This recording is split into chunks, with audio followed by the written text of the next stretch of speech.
বাংলাদেশে 237টি আসনে বিএনপি মনোনয়ন দিয়েছে। তার মধ্যে মাগুরা একে মাগুরার সাধারণ মানুষের, মেহনতি মানুষের প্রাণ, সাধারণ মানুষের দীর্ঘদিনের চাওয়া পাওয়া জননেতা আলহাজ মনোয়ার হোসেন খানকে ধানের শীষ দিয়ে আমাদের মধ্যে পাঠিয়েছেন। আমরা মাগুরাবাসী অত্যন্ত আনন্দিত এবং অত্যন্ত উৎসব মুখর পরিবেশের মধ্য দিয়ে আমরা ধানের শীষের পক্ষে অর্থাৎ মনোয়ার হোসেন খানের পক্ষে নির্বাচনী প্রচারণা চালিয়ে যাচ্ছি। বন্ধুরা, আপনারা দেখতে পেয়েছেন শুধু শ্রীপুর এবং মাগুরাতেই না, মনোয়ার হোসেন খানকে ধানের শীষ প্রতীক দেওয়ায় আমাদের আশেপাশে উপজেলার মানুষও অত্যন্ত খুশি। মাগুরা 2 আসনের মানুষ আমরা যতটা আনন্দিত, ওরাও আনন্দিত। কারণ সবাই বুঝতে পেরেছে শুধু মাগুরা 1 না, খুলনা বিভাগের মধ্যে সবচেয়ে জনপ্রিয় নেতা আমরা মাগুরা 1-এর জনগণ পেয়েছি।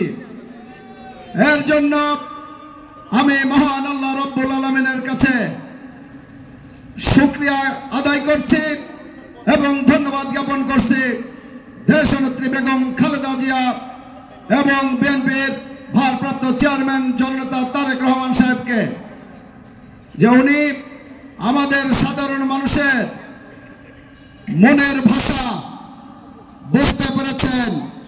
উনি বুঝতে পেরেছেন মনোয়ার হোসেন খানকে ধানের শীষ দিয়ে পাঠিয়ে দিলে মাগুরা এবং শ্রীপুরের মানুষের দীর্ঘদিনের প্রত্যাশা, দীর্ঘদিনের আশা আকাঙ্ক্ষা ইনশাআল্লাহ আগামী নির্বাচনে ব্যালটের মাধ্যমে মাগুরা এবং শ্রীপুরের মানুষ প্রমাণ করে দেবে আমরা খুলনা বিভাগের মধ্যে সর্বোচ্চ ভোট দিয়ে ধানের শীষকে বিজয় করে এই আসনটি জননেতা তারেক রহমান তথা বিএনপিকে উপহার দিতে সক্ষম হব ইনশাআল্লাহ। একটি কথা বলে আমি আমার বক্তব্য শেষ করব।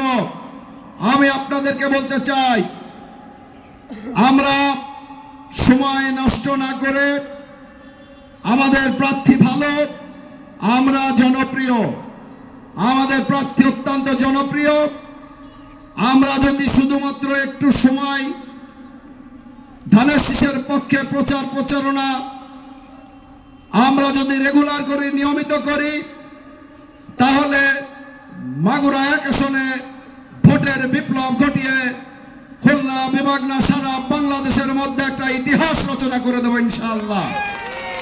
দীর্ঘদিনের হারানো এই আসন মনোয়ার হোসেন খানের মাধ্যমে আপনাদের সহযোগিতা নিয়ে ইনশাআল্লাহ বিএনপি ফিরে পাবে, এই প্রত্যাশা করে সবার সুস্বাস্থ্য মঙ্গল কামনা করে আমি আমার সংক্ষিপ্ত বক্তব্য শেষ করছি। খোদা হাফেজ। বাংলাদেশ জিন্দাবাদ, বাংলাদেশ জাতীয়তাবাদী কৃষক দল জিন্দাবাদ, শহীদ প্রেসিডেন্ট